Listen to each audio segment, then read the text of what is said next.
Celebrating 30 years of phenomenal trend forecasting, 5 times a week, Monday through Friday. Here's Gerald Celente with today's trends in the news. Hi, this is Gerald Celente. It's Wednesday, January 16th, 2019. And here are some of today's trends in the news. On the market fronts, over there in Asia, Nikkei's down a little bit. Over there in Europe, FTSE's down a bit. Here in the States, everybody's up. Oil's up, gold's up, Bitcoin's up. It's a pretty up day. Dow gains more than 100 points as investors cheered strong quarterly earnings from major banks like Goldman Sachs and Bank of America. Doesn't that make you feel great that the big banksters got bigger and they're making more money? And that market is going up, and you know why. Because interest rates are heading down. That's right. Backtrack Powell over there. The Fed chair back in September said, we're going to raise them once more in 2018. And they indicated maybe 3 or 4 times in 2019. But on January 4th, of course, he backtracked with that and said that, we're going to be patient because we're concerned about the volatility in the equity markets. The equity markets, that's right. In America, the 1% own 50% of the household equities in the markets. That's right. The rest, just plantation workers on the multinational plantations of Slavelandia, and brought to you by the banksters. Oil rises, and they're saying that although there are mounting signs of an economic slowdown, and although the United States is now producing a record high 11.9 million barrels per day last week, they say that demand is going to start picking up and oil prices will move higher. We'll see where that goes. On the gold front, gold moved up a little bit. Gold gains on Fed views. Yep. The macro environment still looks very positive for gold, given we expect the dollar to weaken as the Fed unlikely to start hiking rates until the second half of the year, said precious metal analysts at Standard Chartered Bank. Raise interest rates the second half of the year? How about lowering them? Gold? Big story right here. Financial Times. Volatile equities heighten gold's allure for wary investors. Central bank buying? Oh, yeah. And worries about U.S. debt levels underpin rise in metals price. That's only that much of the story, because today we issued a trend alert. Gold to glow. How high will it go? Last October, with gold at $185 an ounce, we sent subscribers a trend alert. Gold down but not out. We noted that while gold sunk some $15 below our bottom range of $1,200 per ounce, it had bottomed out and would move higher. It did, and it has. And now we're saying where it's going, why it's going there, and what's going to push it forward in your trend alert. History before it happens, way above these cats and way beyond them. China just injected a record amount of money to stimulate the economy. On Wednesday, today, the Chinese central bank injected $83 billion into the banking system, the highest ever recorded for a single day, and it goes on. They're injecting more monetary methadone into the raging bull. They got to keep it going because that 1% that owns 50% of all the household equities, they can't get enough. They can't get enough, and you got to give them more.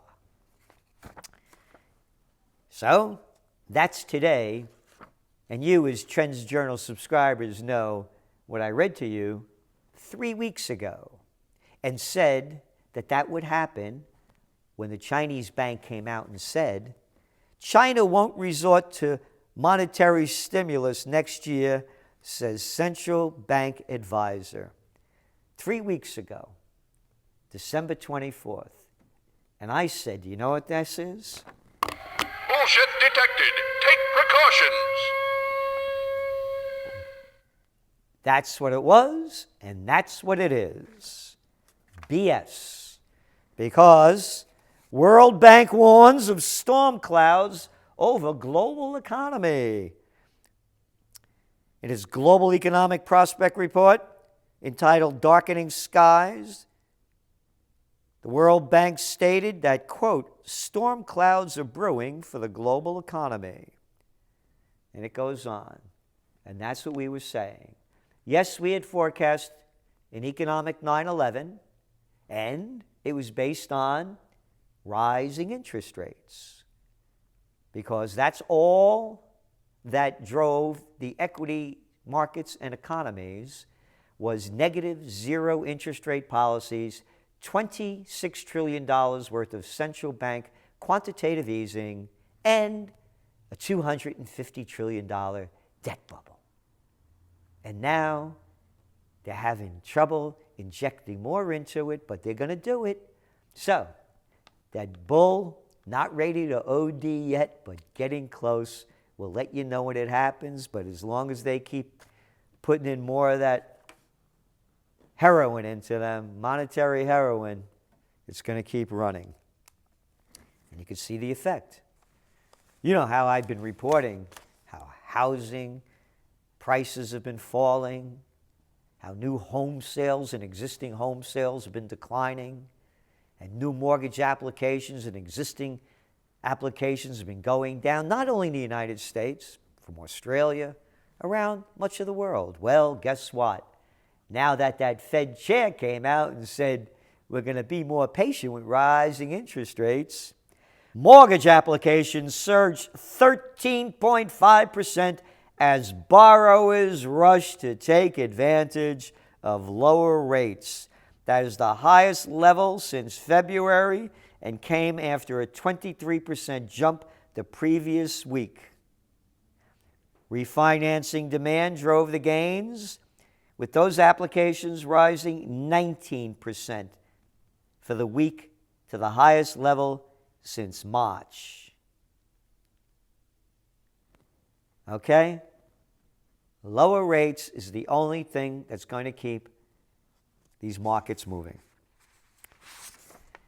Speaking of housing, student loan debt is keeping young people from buying homes. From 2005 to 2014, the percentage in that group owning homes dropped from 45% to 36%.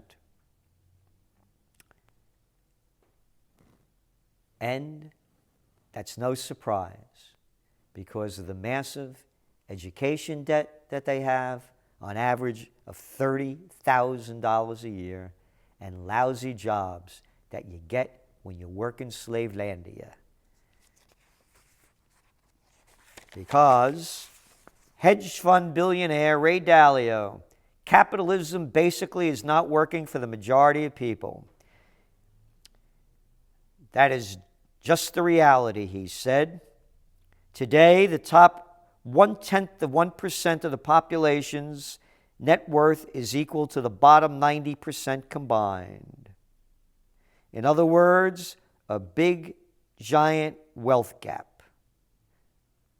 Further, Dalio points to a survey of the Federal Reserve showing that 40% of adults can't come up with $400 in case of emergency.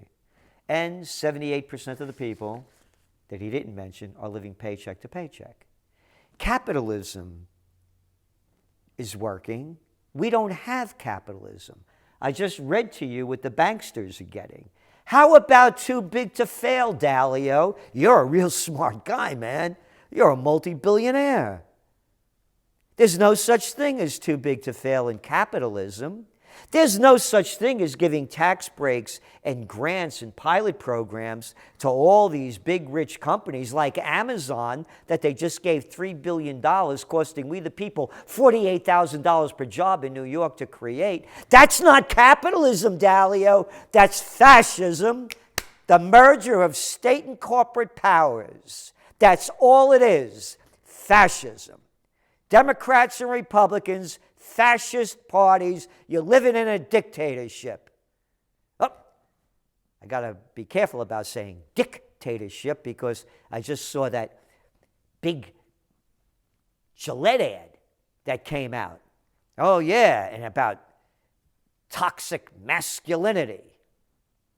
So you got to be careful. I can't say dictatorship anymore. Just like I can't say that those guys and women that are piloting airplanes, that they're sitting in cockpits. Can't say that anymore either. We all got to be proper. No, capitalism is working. We don't have it, and neither do most countries, now that we're all gobbled up by globalization, multinationals, and all of the antitrust laws vanished.